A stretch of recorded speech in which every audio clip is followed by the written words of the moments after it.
Bonjour à tous, bonjour à toutes, ici c'est Guillaume, bienvenue dans Cap Emploi en direct pendant cette semaine européenne pour l'emploi des personnes handicapées. Aujourd'hui, ce matin, nous allons beaucoup parler de l'AGFIP, de formation, de financement, de choses comme ça. Et pour cela, nous recevons donc Madame Marie-Lise Bisbar-Claudel, déléguée régionale adjointe du Grand Est de Nancy, c'est ça? Excusez-moi, j'étais un peu perdue. C'est ça, bonjour Guillaume. Bonjour, merci d'être là. Et aussi Émilie Oudneau, conseillère en prestation. Bonjour. Oui, bonjour. Voilà, là-dessus, j'ai pas fait d'erreur, ça, tout va bien. C'est le matin. Là, je vous le dis clairement, c'est le matin. Donc, je vois que vous êtes déjà nombreux à nous regarder. Donc, n'hésitez pas à poser vos questions sur le chat. Aujourd'hui, ce sera Alexandra Evin, que je crois que vous connaissez, qui sera sur le chat pour répondre à vos questions. Donc, n'hésitez pas à poser des questions sur le handicap et sur l'emploi. Elle sera là pour y répondre. Et puis, si jamais vous avez des questions pour nos invités, bien sûr, n'hésitez pas à les poser. Et vers 11h, sachez qu'on parlera d'alternance et de ressources handicap formation avec Anna Prefer Job. Mais avant ça, pour vous répondre, donc du coup, nos invités sont là, le chat. Sachez que comme d'habitude, les sous-titres sont réalisés par une intelligence artificielle. C'est pour ça que du coup, je referai intégralement les sous-titres pour la version replay qui sera sur YouTube dans quelques semaines. Donc du coup, première question simple que je vais vous poser à vous, Marie-Lise. Est-ce que vous pouvez expliquer aux personnes qui nous regardent à quoi sert l'AGFIP et surtout, que veut dire cet acronyme ? Bien sûr, bonjour à tous, merci pour votre présence ce matin. Donc, qu'est-ce que veut dire l'AGFIP, l'association de gestion du Fonds pour l'insertion professionnelle des personnes handicapées. Donc, c'est un bien long terme. Donc, notre objectif est de développer l'emploi des personnes handicapées au sein des entreprises privées. Et nous avons l'objectif de déployer une offre de services et d'aide financière pour justement sécuriser les parcours professionnels, insérer les personnes handicapées en emploi et également les maintenir en emploi. Donc, pour ce faire, l'AGFIP est présente sur tous les territoires, puisqu'il y a 14 délégations régionales en France. Nous appartenons à la délégation régionale Grand Est, donc plus de 400 collaborateurs. Nous sommes 20 en délégation régionale. Et on est là effectivement pour financer des aides, des appuis, des services et répondre aux besoins spécifiques des personnes handicapées. Notre objectif, c'est bien de compenser le handicap et de réduire en fait l'écart entre un poste de travail qu'une personne occuperait et les aptitudes de la personne. Moi, d'ailleurs, on a fait une émission hier sur le maintien d'emploi. Donc, du coup, on a beaucoup cité l'AGFIP, qui est donc une source de financement pour tous les aménagements nécessaires qui sont utiles pour les personnes pour qu'ils puissent maintenir leur emploi. Et sinon, un truc quand même, j'aime bien connaître un peu les gens pour avancer un peu avant dans les questions. Est-ce que vous pouvez nous dire quel est votre rôle du coup au sein de l'AGFIP ? Comme tu veux. Alors donc Émilie Oudneau, donc conseillère en prestation à l'AGFIP depuis plus de 15 ans. Donc effectivement, mon rôle au sein de l'AGFIP en région Grand Est, c'est de l'instruction de dossiers de demande de financement qui peuvent provenir effectivement des entreprises, aussi bien que des personnes en situation de handicap.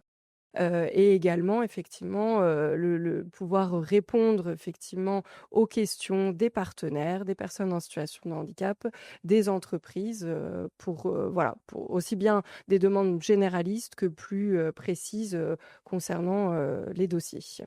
Ok, je vois qu'il y a déjà du monde sur le chat. Alors je dis donc bonjour à Sabden, bonjour à Alexandra qui est là bien sûr, Monsieur Aubert, donc le directeur général de Cap Emploi 57, et Ampoule Fellé, une habituée qui est là, et Ogui Crêpe bien sûr qui est là évidemment. Donc bonjour à tout le monde, ça fait plaisir que vous soyez là et si jamais vous avez des questions, n'hésitez pas à les poser donc sur le chat. Donc Marie-Lise, et vous, alors qu'est-ce que vous faites précisément? Quelle est votre semaine type aussi par exemple? Alors les semaines sont variées, donc c'est vrai que le principal objectif activité d'un délégué régional adjoint, c'est de décliner la stratégie et les orientations nationales au niveau régional. en proximité avec son équipe. Donc, il y a un management de proximité qui est aussi important puisque l'objectif, c'est que tout le monde travaille ensemble pour développer l'emploi des personnes handicapées sur le territoire. Et on développe donc une offre de services et des aides financières, comme je l'ai dit préalablement. Et en fait, on gère la contribution des entreprises qui ne satisfont pas ou que partiellement leur obligation d'emploi de 6% de travailleurs handicapés. Donc, dans ce cadre-là, l'objectif aussi d'un délégué régional et d'un délégué régional adjoint, c'est de définir une offre régionale de proximité qui réponde aux besoins du territoire. Et ce, donc en articulation avec les partenaires de l'emploi, de la formation, les acteurs de la santé également, de la formation professionnelle, pour proposer des services que l'on finance via des appels d'offres notamment, qui correspondent aux besoins du territoire, qui s'articulent et qui utilisent aussi les ressources et les expertises qui sont présentes localement en Grand Est. Donc, mon rôle, c'est effectivement de gérer des enveloppes budgétaires, de répartir ces enveloppes-là en fonction des besoins, et puis également de statuer sur des aides financières, puisque comme le disait ma collègue, on octroie des aides financières aux personnes handicapées et aux entreprises. Et dans ce cadre-là, chaque demande d'aide est instruite.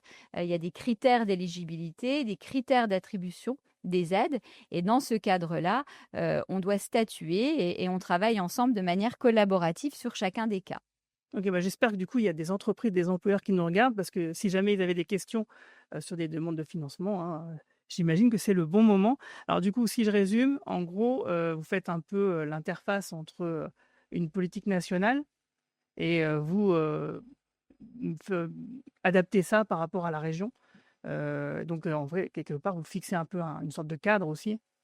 Oui, on travaille de façon structurée, c'est-à-dire que on a des grandes orientations, on se fixe aussi des objectifs, on a des résultats, on a une convention avec l'État, une convention État-AGFIP qui nous fixe de façon pluriannuelle nos grandes orientations et qui nous permettent en fait, grâce à un plan stratégique de l'AGFIP, de les décliner de façon annuelle. Alors, bien sûr, il y a des aléas, il y a aussi des orientations des politiques publiques qui font qu'à un moment donné, nos aides et nos services peuvent aussi être réorientés aussi en fonction des orientations de l'État.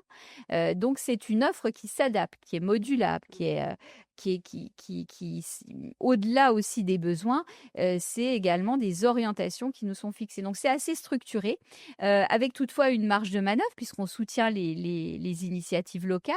On est avec Cap Emploi ce matin et on est partenaires ensemble. Et c'est vrai que Cap Emploi innove, propose des projets sur les territoires que l'on est amené à soutenir. Et justement, alors, la loi d'obligation d'emploi, est-ce que vous pouvez nous expliquer un petit peu ce que c'est? Qui veut se lancer? Je vais me lancer. Donc, l'obligation d'emploi, qu'est-ce que c'est? Non. L'AGFIP, en fait, elle a été créée, je ne l'ai pas dit tout à l'heure, mais en 87. En fait, la loi de 87, elle a établi que toute entreprise devait, dans ses effectifs, avoir 6% de personnes en situation de handicap. Et si l'entreprise ne satisfait pas ou que partiellement cette obligation, elle paye une contribution. Cette contribution, elle est versée aujourd'hui à l'URSSAF, qui la réoriente et la flèche sur l'AGFIP, qui l'utilise dans les orientations qu'on a vues tout à l'heure. Pour autant, cette obligation d'emploi des personnes handicapées, elle est là pour développer l'emploi direct. C'est-à-dire qu'elle a été revue. En 87, cette loi a été créée. Et puis en 2020, il y a une réforme de l'obligation d'emploi qui vise notamment à favoriser l'emploi direct. Il y a un taux d'emploi aujourd'hui dans les entreprises de personnes handicapées qui est de 3,6%. Ça a augmenté de 0,5% depuis 2022. C'était resté stable depuis quelques années. Et donc, cette obligation d'emploi, elle représente bien le nombre de personnes handicapées dans l'entreprise par rapport à l'effectif total. Et donc, cette obligation d'emploi, on peut y satisfaire par rapport à plusieurs critères. C'est-à-dire qu'on peut y satisfaire en embauchant des personnes en situation de handicap, quel que soit le contrat, hein, que ce soit en stage, en intérim, en CDI, en CDD. On peut y satisfaire par ce vecteur-là. On peut aussi y satisfaire par le biais de la conclusion d'un accord qui est agréé par l'État avec une politique en faveur du handicap pluriannuel. Donc, on met de l'argent sur la table quand on a un groupe, une entreprise ou une branche pour justement favoriser l'emploi des personnes handicapées. Donc, on répond à cette obligation-là par ce vecteur-là. Ou alors, vous l'avez compris, on paye une contribution. Et cette obligation d'emploi, il y a quand même encore aujourd'hui 31% des entreprises qui ne font rien Oui. en faveur de l'emploi des personnes Et du coup, handicapées. qui payent à l'URSSAF une Et donc, contribution. qui paye si une entreprise ne fait rien du tout Rien du tout. pendant plus de 3 ans, eh bien, elle va payer une contribution que l'on dit majorée. Contribution majorée, c'est quoi? C'est 1500 fois le SMIC horaire par bénéficiaire qui sont manquants. Ah oui. Donc, ça fait à peu près, alors je n'ai pas forcément tous les chiffres en tête, un peu plus de 14 000 euros par personne qui manque dans l'entreprise. Mais là, c'est si on ne fait rien. Alors, il y a ce taux d'emploi, mais il y a aussi, sont valorisés, en tout cas, sont déduits de la contribution, du montant de la contribution, les collaborations que les entreprises peuvent avoir avec le milieu protégé et adapté. Ce qu'on appelle les entreprises adaptées et les ESAT. Les établissements et services d'aide par le travail. Donc, ces établissements embauchent des personnes en situation de handicap qui peuvent travailler aussi pour les entreprises par une mise à disposition ou par de la sous-traitance. Ouais. On a aussi des travailleurs indépendants handicapés qui peuvent travailler avec des entreprises via des prestations. Et bien ces travaux collaboratifs entre l'entreprise et ces travailleurs indépendants handicapés permettent une déduction de la contribution. Là, si je résume, en gros, ça veut dire que, parce que là, on a reçu Madame Nébu pour les entreprises adaptées dans une vidéo. D'ailleurs, le replay arrive bientôt sur YouTube, vous inquiétez pas. En fait, ça veut dire que si je suis une entreprise et que je sous-traite avec une entreprise adaptée, du coup, ça rentre dans ce cadre-là et c'est pas comme si je fais quelque chose, quoi. Oui, je peux déduire 30% du coût D'accord. de la main-d'œuvre. En Ah oui. fonction de mon taux d'emploi, je vais pouvoir déduire à un certain niveau. C'est un cercle vertueux, c'est-à-dire que Je comprends. plus j'ai un taux d'emploi important dans mon entreprise et plus je vais pouvoir déduire un montant de contribution qui est important. Alors peut-être quand même préciser sur l'obligation d'emploi et la réforme que depuis 2020, toutes les entreprises doivent déclarer les personnes en situation de handicap, pas seulement les plus de 20 salariés qui sont soumises à l'obligation d'emploi de 6%. D'accord. Toutes les entreprises déclarent via leur DSN, leur déclaration sociale nominative, qui ils embauchent dans l'entreprise en tant que personne en situation de handicap. Ce qui nous permet, nous, institutions et acteurs dans le handicap, d'avoir une vision, on va dire, plus juste de l'emploi des personnes handicapées en France dans toutes les entreprises. Par contre, les entreprises d'au moins 20 salariés vont déclarer chaque année font une déclaration d'obligation d'emploi, ça va un petit peu plus loin. Et cette déclaration-là va leur permettre de valoriser aussi des dépenses qui peuvent être déductibles, leur collaboration avec le secteur adapté ou protégé. Et puis, il y a aussi des dépenses déductibles quand on fait des actions en faveur de l'emploi des personnes handicapées. Du coup, une entreprise, elle a vraiment tout intérêt, si elle a embauché des personnes en situation de handicap, à le savoir, par exemple. Parce qu'on pourrait très bien imaginer qu'elle a en son sein, parmi ses employés, des personnes en situation de handicap qui ont la reconnaissance de qualité de travailleur handicapé, mais qui ne le savent pas et qui auraient un intérêt à le déclarer.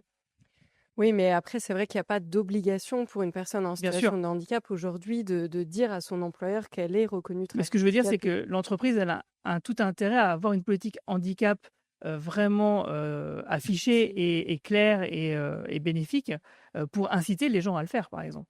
Oui, tout à fait. C'est la marque employeur qui est importante aussi. C'est-à-dire qu'à un moment donné, il y a aussi un intérêt pour l'entreprise de valoriser la politique handicap et les actions qu'elle met en place, notamment pendant la Semaine européenne de l'emploi des personnes c'est le handicapées, moment. parce que justement, ça permet de mettre en lumière le sujet, de montrer de façon plus concrète ce que l'entreprise fait et bien de libérer la parole sur le handicap et que les salariés ne voient pas leur handicap comme un frein à leur parcours professionnel. Il faut savoir qu'il y a quand même 3 salariés sur 4 qui pensent que le handicap est un frein à leur évolution. Ah ouais. Donc c'est une étude qui est récente, c'est beaucoup. C'est D'où beaucoup. l'importance de communiquer sur le sujet dans l'entreprise et ne pas le faire que pendant la semaine Tout européenne à de fait. l'emploi des personnes handicapées, le faire tout au long de l'année par des actions, de la communication Mmh. sur le sujet. C'est pour ça qu'on est tous les mercredis à 16h sur Twitch pour en parler. Donc abonnez-vous, en tout cas créez un compte Twitch et venez nous suivre, venez nous follow, pas vous abonner parce que c'est les abonnements, c'est pas la même chose sur Twitch. C'est ce qu'on m'a dit, ce qu'on me dit dans mon oreillette. Mais voilà, en tout cas, venez nous suivre sur Twitch tous les mercredis à 16h et justement, on aura d'autres invités comme ça pour répondre à toutes les questions. D'ailleurs, je vois que Monsieur Aubert pose des questions et demande qui décide de mon aménagement de poste si j'ai des soucis de santé. Ça, c'est une question que je vous reposerai tout à l'heure. Je voulais juste revenir sur quelque chose que vous disiez tout à l'heure. Si une entreprise ne fait rien pendant 3 ans, elle a une contribution majorée. Mais qu'est-ce que vous voulez dire par 3 ans? C'est-à-dire qu'elle porte, si elle a moins de 6% de travailleurs handicapés dans son effectif et qu'elle ne paye pas de cotisation pendant 3 ans, c'est après qu'elle a un Non, truc alors, majoré? oui et non. Si une entreprise n'engage aucune action, c'est-à-dire pendant plus de 3 ans et qu'elle a au moins 20 salariés, c'est-à-dire Ouais, qu'une bien sûr. entreprise est soumise à l'obligation si elle a au moins 20 salariés dans son entreprise. Et donc, cette entreprise-là, si elle ne fait rien du tout, c'est-à-dire qu'elle n'embauche pas, qu'elle ne fait pas de Pas contrat de d'action, ouais, sous-traitance, ouais. qu'elle n'a pas dans ses effectifs un salarié en situation de handicap qui est connu, déclaré.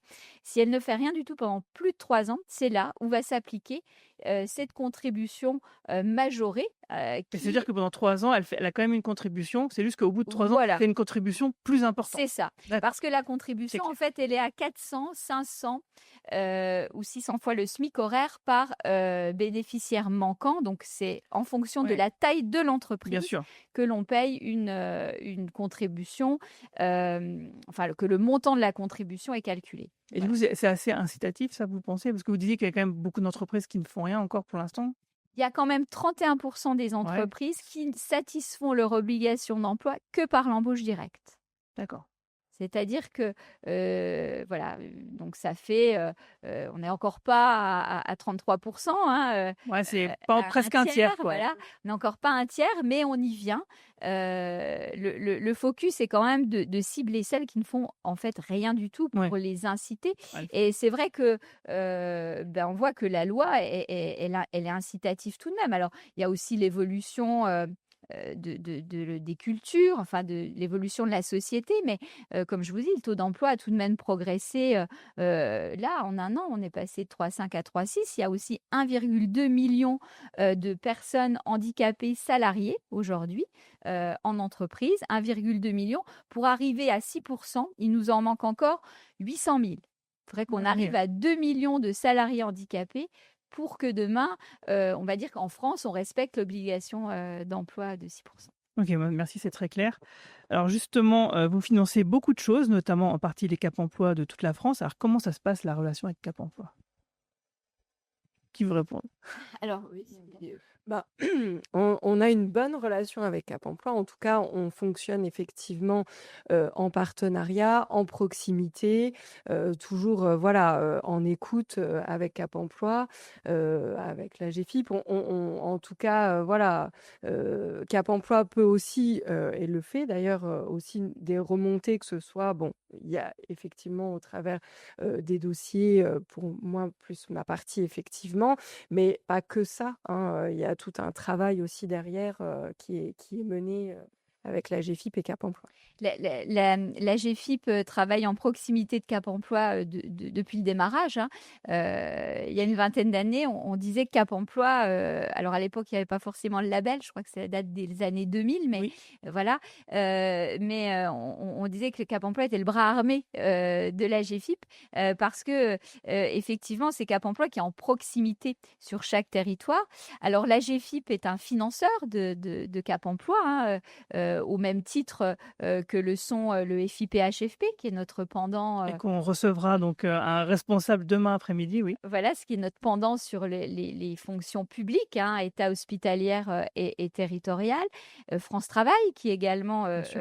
vous finance. Et puis l'État qui pilote l'activité de Cap Emploi. Donc la GFIP finance notamment ce qu'on appelle l'axe 2, c'est-à-dire l'axe maintien dans l'emploi. Donc on est présent auprès de Cap Emploi. Il y a des dialogues dialogue récurrent entre nous, de pilotage pour justement fixer aussi des résultats, des objectifs par territoire et puis suivre le plan d'action aussi qui est mis en place par Cap Emploi. Donc la relation, elle se fait, comme le disait ma collègue Émilie, à plusieurs niveaux.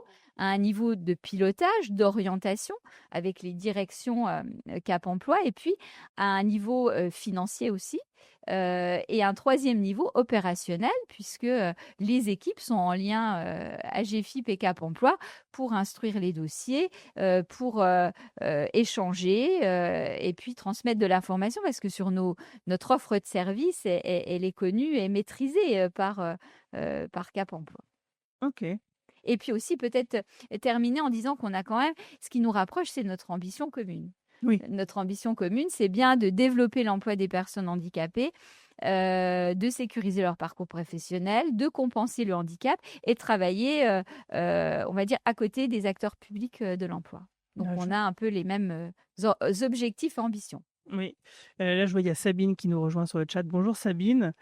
Donc, pour répondre à la question de Monsieur Aubert tout à l'heure, qui disait qui décide de mon aménagement de poste si j'ai des soucis de santé, Alexandra lui répondait nous observons votre situation de travail avec le médecin du travail, le salarié, l'employeur, et ensemble nous trouvons des solutions. Ensuite, nous sollicitons l'AGFIP pour que l'employeur puisse obtenir des financements.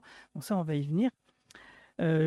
Justement, donc on parlait de maintien hier. On a fait une émission spéciale sur le maintien où on a présenté des aménagements avec des fournisseurs vers lesquels on se tourne pour justement trouver du matériel pour permettre à des personnes qui sont en situation de handicap de conserver leur emploi après qu'ils aient eu un accident de la vie dans leur vie professionnelle ou autre, et ou qu'ils aient déjà un handicap qui se soit aggravé, qui nécessite justement cet aménagement. Et c'est quelque chose que vous financez, donc justement, c'est vers vous qu'on se tourne pour ça. Comment ça se passe? Expliquez-nous. Oui, effectivement, donc la GFIP peut intervenir pour le financement d'un aménagement de poste de travail. Donc comme disait Alexandra, le Cap Emploi peut tout à fait intervenir auprès de l'entreprise en lien avec le médecin du travail et le salarié pour pouvoir étudier la situation de travail, pouvoir aussi proposer des solutions d'aménagement en lien toujours avec les différents acteurs et après, effectivement, si nécessaire, monter un dossier de demande d'aide financière à la GFIP qu'on étudie effectivement au cas par cas sur l'aménagement des situations de travail. Alors la GFIP, effectivement, sur cette aide-là, il n'y a pas de montant, en tout cas, sur nos aides, on a certaines aides qui sont ou plafonnées ou forfaitaires. Cette aide-là ne l'est pas, puisqu'on étudie vraiment chaque situation en fonction du contexte de l'entreprise, de la situation du salarié, à savoir effectivement l'obligation, parce que les employeurs ont aussi une obligation en matière d'équipement du poste de travail. Il y a aussi des éléments sur l'amélioration des conditions de travail qui jouent. Mais en tous les cas, ce qu'on vit, c'est permettre de compenser le handicap de la personne au travers, effectivement, il y a les moyens techniques. Donc, on peut financer en partie, et nous, on ne se positionne que sur le surcoût lié à la compensation du handicap. Mais également, ça peut être des moyens humains ou organisationnels. Également. C'est la question que je voulais vous poser justement. Et d'ailleurs, si il y a des chargés de mission qui sont sur le chat et qui veulent pousser un dossier, c'est le moment du coup, vous avez compris. Oui, parce que hier, effectivement, on a fait une émission sur le maintien où on a reçu donc des prestataires, des vendeurs de matériel, et on a vu tout un tas de choses. Mais effectivement, il y a aussi des aménagements qui sont purement organisationnels. Comment on peut évaluer ce montant-là, par exemple? Imaginons, on est dans une entreprise, il n'y a pas d'embauche supplémentaire pour, par exemple, assister une personne qui sera en situation de handicap ou pour peu importe la raison. Donc il n'y a pas de surcoût salarial. Mais par contre, il y a une charge de travail supplémentaire pour cette personne, pour l'ensemble du personnel, on va dire, de l'entreprise. Comment ce genre de choses-là peut être pris en compte? Alors bon, c'est vrai qu'effectivement, l'aménagement organisationnel, c'est quelque chose que va mettre en place l'entreprise, soit effectivement naturellement à l'embauche, ou d'ailleurs dans le cadre de l'aggravation du handicap de la personne, parce qu'elle souhaite maintenir son salarié et le maintenir dans de bonnes conditions. Mais après, effectivement, la GFIP peut soutenir, on a aussi une autre aide qui s'appelle l'aide à l'accueil, à l'intégration et à l'évolution professionnelle, donc qui peut permettre effectivement, dès lors qu'il y a une embauche, alors c'est une aide prescrite Mmh. par les référents emploi notamment, mais en tout cas, voilà, elle permet de soutenir l'entreprise financièrement parce que l'entreprise va fournir, effectivement un accompagnement supplémentaire, par exemple dans le cadre d'une embauche, à l'accompagnement classique qu'elle délivrerait, voilà sur l'embauche de la personne et qui est lié effectivement à son handicap. Donc ça peut être effectivement du tutorat qui serait fait en interne, Ouais, par par exemple. un autre salarié effectivement. Donc on va valoriser le coût horaire chargé effectivement du tuteur, désigné, sur la base d'un plan d'action. Ça peut être aussi de la sensibilisation du collectif de travail à la problématique du handicap du salarié. Donc par exemple, comme une présentation, je sais pas moi, peut-être de Cap Emploi qui viendrait, sensibiliser, les collaborateurs de toute une entreprise et ce genre de choses? Oui, alors après, ça peut être le cas, ça peut être aussi des prestataires externes, Ouais. qui viendraient effectivement, parler, du handicap et en tout cas des conséquences du handicap, voilà, sur l'emploi ou, voilà, en tout cas pouvoir démystifier aussi le handicap, pour le collectif Bien sûr. et voilà, apporter une meilleure compréhension, Du coup, il y a vraiment pas que le matériel, il y a vous tout à fait. intervenez vraiment dans un grand éventail, de situations et là, je vois qu'il y a une question sur le chat de Mithia R qui dit: «Bonjour, ces derniers temps, nous recevons des dossiers où l'AGEFIP ne prend pas en charge la TVA. Dans quel cas cela se produit? Comment peut-on l'expliquer aux entreprises pour le reste à charge?» Alors Alexandra dit: «Je vais laisser l'AGEFIP vous répondre».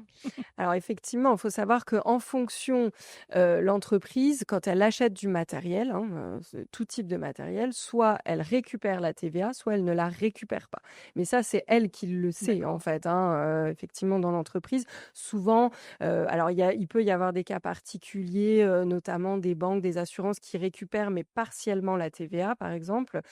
Mais souvent une entreprise, on va dire marchande, elle récupère la TVA et c'est plutôt les associations qui ne récupèrent pas, la D'ac TVA. Mais ça, effectivement, c'est l'entreprise qui le connaît, donc qui peut l'indiquer effectivement, Nous, c'est une information qu'on demande, au montage du dossier, et donc l'entreprise est censée fournir l'information dans le dossier ou auprès du Cap emploi et effectivement, la l'AGEFIP, du coup, ne financera le matériel en hors taxe et non pas en TTC, d'accord, bon. puisque l'entreprise va récupérer après la TVA. J'espère, Mithia, que la réponse te convient. N'hésite pas à compléter, tes questions, dans le chat si besoin. Super, je vois on a déjà fait passer la moitié de l'heure, oui, ça passe vite, hein, je vous l'avais dit. Hem, Vous organisez également donc le cercle des référents, un groupe qui s'adresse aux entreprises qui souhaitent agir en faveur de l'emploi des personnes handicapées avec des échanges de pratiques, des projets inter-entreprises ou des constructions d'outils mutualisés.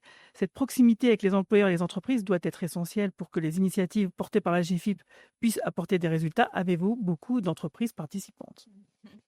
Oui, alors on a, effectivement développé, au niveau de la GFIP, le réseau des référents handicap. Alors, c'est un réseau qui est national et qui, se décline aussi régionalement avec des actions, alors c'est quoi ces actions? Qu'est-ce qu'on y fait dans ce réseau-là? Il y a des webinaires qui sont organisés avec des interventions d'experts.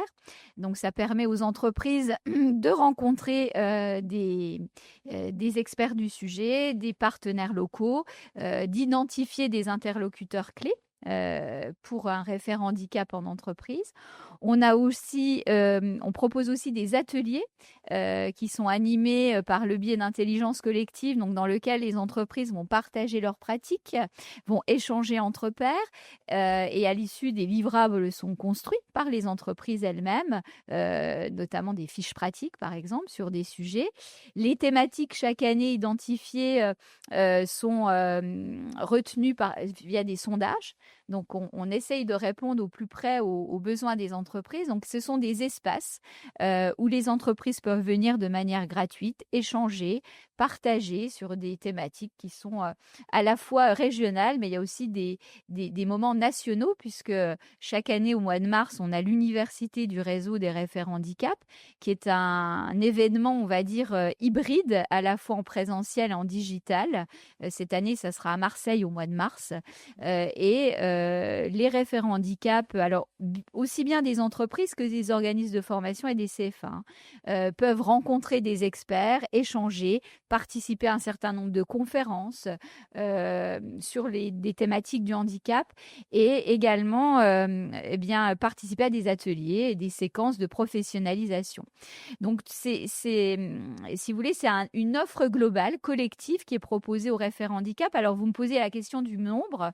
En 2023, on a eu sur la région Grand Est 170 entreprises qui ont participé dans l'année. Cette année, on sera plutôt autour de 200. La Cool. comptabilisation n'est pas encore faite. Et au-delà de ces temps en fait d'échanges qui sont proposés par la GFIP à la fois en distanciel, en présentiel, il y a des formats différents.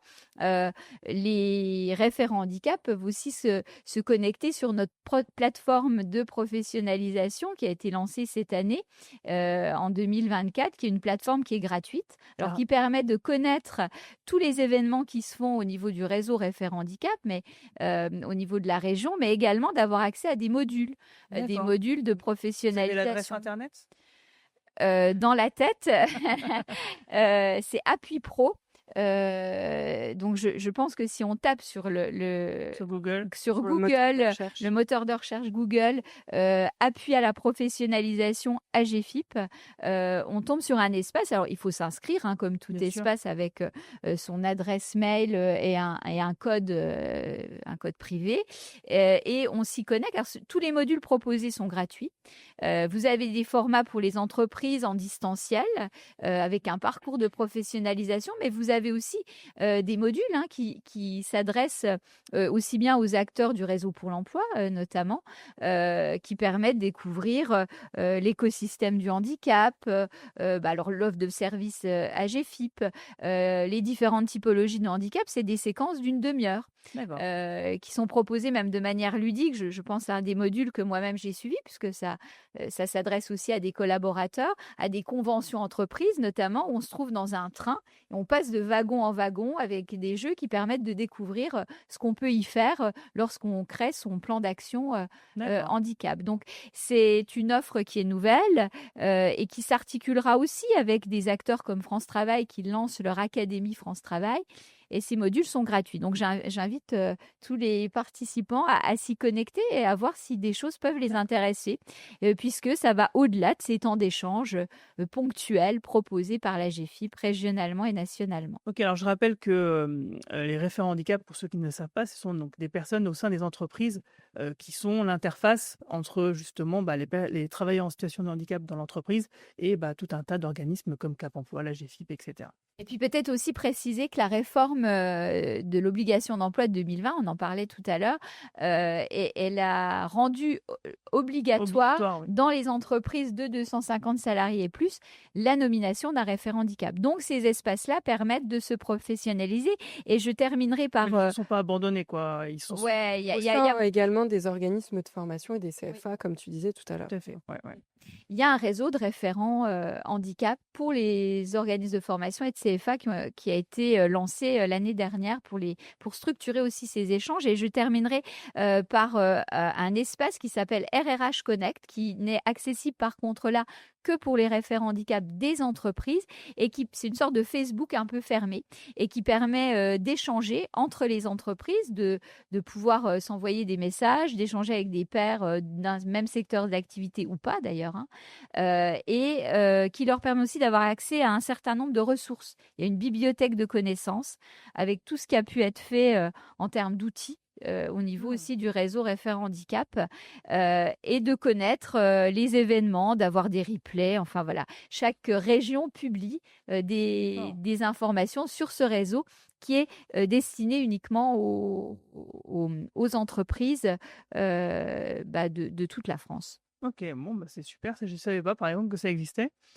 Il y a aussi le rôle des activateurs de progrès. Là, j'ai le roll-up derrière moi.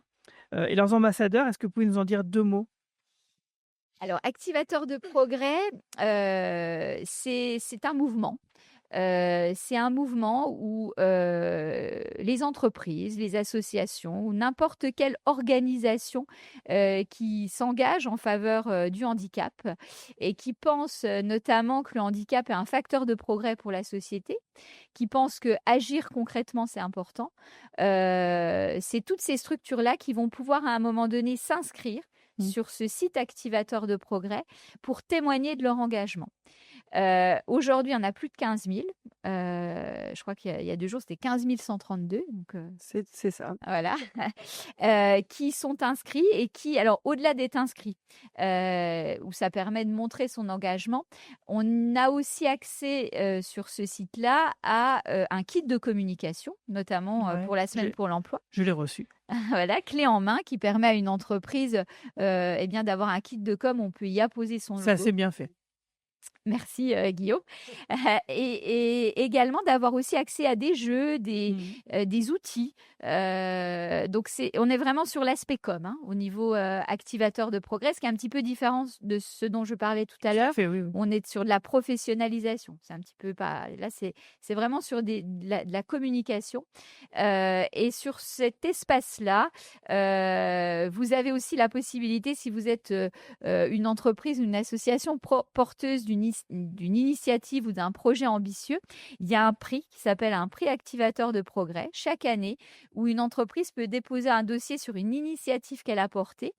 Il y a 6 thématiques sur lesquelles un prix est remis lors de l'université du réseau Référent Handicap pour mettre en lumière au niveau national l'entreprise qui aura remporté le prix recrutement, intégration, le prix communication, le prix travail avec le secteur protégé adapté. Il y a plusieurs, en tout cas, thématiques qui sont récompensées et les dossiers sont à déposer entre fin novembre et fin janvier 2025. Il me reste encore un peu de temps pour déposer pour la chaîne Twitch. Oui, oui, tout à fait. Et d'ailleurs, je crois que c'est encore pas ouvert. C'est après la semaine pour l'emploi que les dossiers d'inscription sont accessibles sur Activateur de Progrès. Okay. Voilà. On va pas le faire, mais c'est vrai que l'initiative est vraiment bonne.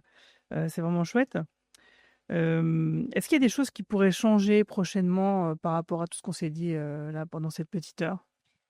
Alors, comme disait Marie-Lise tout à l'heure, effectivement, la GFIP est sans cesse en mouvement. Donc, effectivement, il peut y avoir des changements, en fait, comme tu le disais tout à l'heure. C'est-à-dire que la stratégie, elle est définie au niveau national et elle peut changer en fonction des orientations du conseil d'administration. Elle peut changer également en fonction des orientations que peut nous donner l'État et voilà, et du budget qu'on peut avoir. Donc, effectivement, il peut y avoir des changements et on peut aussi, pour permettre de s'adapter au plus proche des besoins des bénéficiaires, entreprises et personnes en Quand il y a des situation de changements, en général, de toute façon, on est au courand, nous, donc on relaie les informations sur nos sites internet.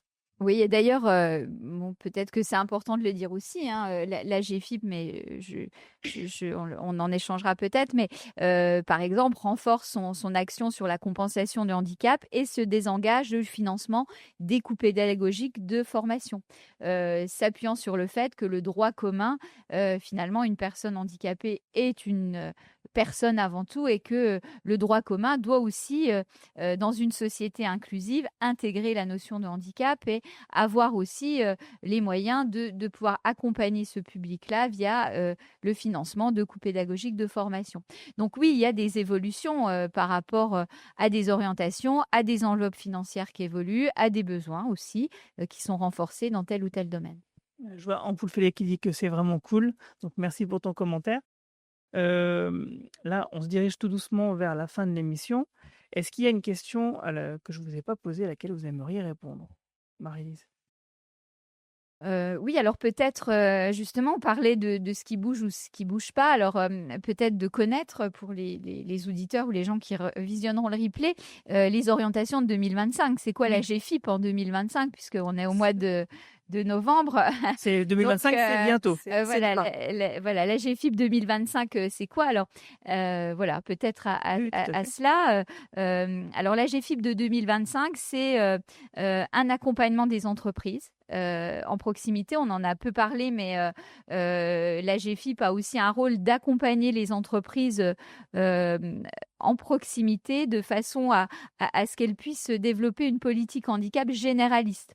On sait que Cap Emploi a vocation à les accompagner, les sensibiliser sur le volet recrutement et maintien.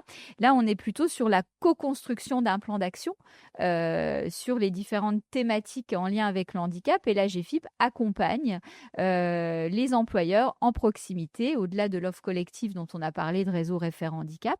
On a ce volet d'accompagnement individuel qui sera renforcé encore en 2025 pour justement accompagner ces entreprises-là, nos entreprises nationales et de Dom-Tom, puisque la GFIP est aussi présente en Dom-Tom, sur le volet de la réponse à l'obligation d'emploi dans la perspective du plein emploi, puisque notre conseil d'administration vise dans une perspective plus lointaine les 4% en termes de taux d'emploi. Donc, on a cette orientation-là. On a aussi l'orientation de renforcer notre présence sur le volet compensation du handicap. Donc, le volet compensation du handicap, c'est là où on peut aussi, nous, mobiliser des experts du sujet et notamment renforcer l'intervention d'experts des différentes déficiences en proximité sur les territoires, déficiences psychiques, troubles du neurodéveloppement, mais aussi des déficiences plus sensorielles, moteurs, visuelles, auditives. Voilà, donc on a cette vocation-là à développer cette offre au plus près des territoires, et puis à lancer aussi une plateforme de prêt de matériel. On parlait tout à l'heure d'aménagement de postes de travail. Donc, on a cette ambition-là pour l'année 2025. On a parlé de Cap Emploi avec l'axe 2. Donc, c'est aussi un objectif de le maintien dans l'emploi. C'est vraiment 2025, on va dire une orientation importante qui est de continuer et de poursuivre notre action auprès des partenaires compétents et acteurs locaux sur le volet de la compensation. Alors, il y a les acteurs aussi de la santé sur le sujet qui sont aussi des interlocuteurs importants, les pouvoirs publics, associatifs. Donc, ce sont, on va dire, les trois grandes orientations. Et puis, on a aussi la poursuite de la digitalisation de nos aides, puisque on a des outils qui permettent effectivement d'échanger aujourd'hui en distanciel, donc, et de continuer à développer nos outils dont j'ai parlé tout à l'heure de professionnalisation, en sachant qu'aussi on a un rôle qui est renforcé d'observatoire. Donc on compile aussi les statistiques pour permettre au pouvoir public et à tout acteur et à tout citoyen de connaître la situation de l'emploi des personnes handicapées. D'accord. Et Emeline, j'ai une question qui me vient en tête. Est-ce que vous avez un dossier que vous avez trouvé marquant de financement pour du maintien en emploi, un truc vraiment qui sortait un peu de la norme? Oui, alors j'en ai eu un effectivement il y a quelques mois. C'était dans un autre département, mais ça pourrait également arriver en Moselle ou dans d'autres départements, pour un jeune agriculteur qui effectivement avait eu un accident de moto et qui s'est retrouvé tétraplégique et qui donc travaillait au sein de l'exploitation agricole de ses parents et souhaite effectivement, a toujours souhaité pouvoir reprendre l'exploitation. Donc c'était lui permettre, en lien également avec la MSA et Cap Emploi. C'est quoi la MSA? La mutualité Sociale agricole, je vais y arriver.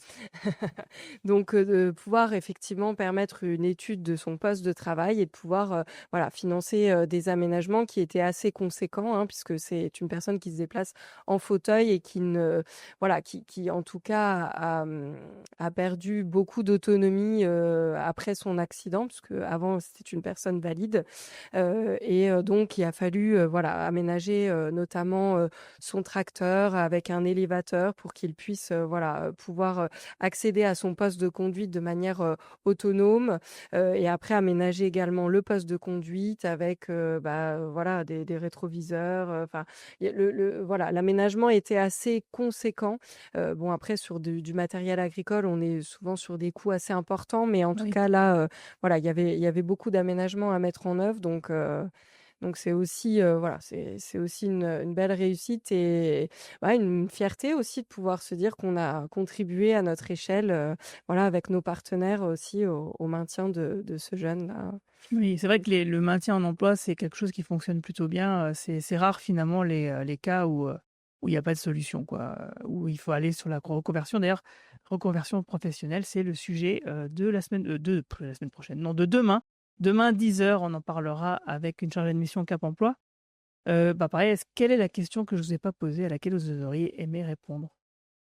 Alors là, c'est effectivement un vaste sujet, après, c'est vrai bon, on a un métier, où, on est moins en proximité effectivement avec les personnes. En tout cas, voilà, moi pour ma part, je traite, les dossiers, donc je suis moins, sur le terrain et par exemple la semaine pour l'emploi des personnes handicapées, c'est quelque chose que j'attends, voilà, tous les ans avec grande impatience de pouvoir, rencontrer le public, être vraiment en proximité, pouvoir entendre, voilà, leurs besoins, bah, aussi, voilà, on a quelquefois des remerciements C'est pour et ça que vous étiez là au forum de Saint-Avold, tout à fait, avant-hier? bah, ça fait partie de mon métier, mais en tout cas, c'est quelque chose, voilà, qui me tient à cœur de pouvoir être, en proximité. J'ai travaillé un petit peu, pour, France Travail, il y a quelques années, donc c'est aussi, voilà, pouvoir, me permettre d'être au contact des personnes. Alors on a les personnes au téléphone, on peut en avoir effectivement qui viennent, à la délégation, à Nancy, mais voilà, effectivement,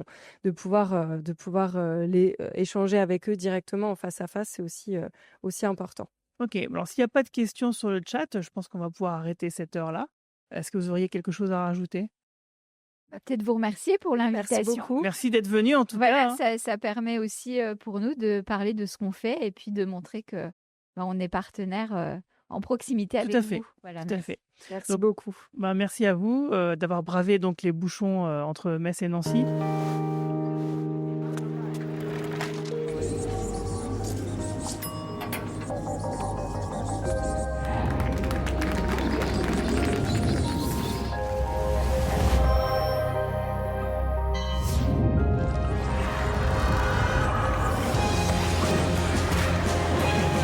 Le regard des autres ne devrait jamais être un handicap à l'évolution professionnelle. On peut tous agir contre la discrimination au travail.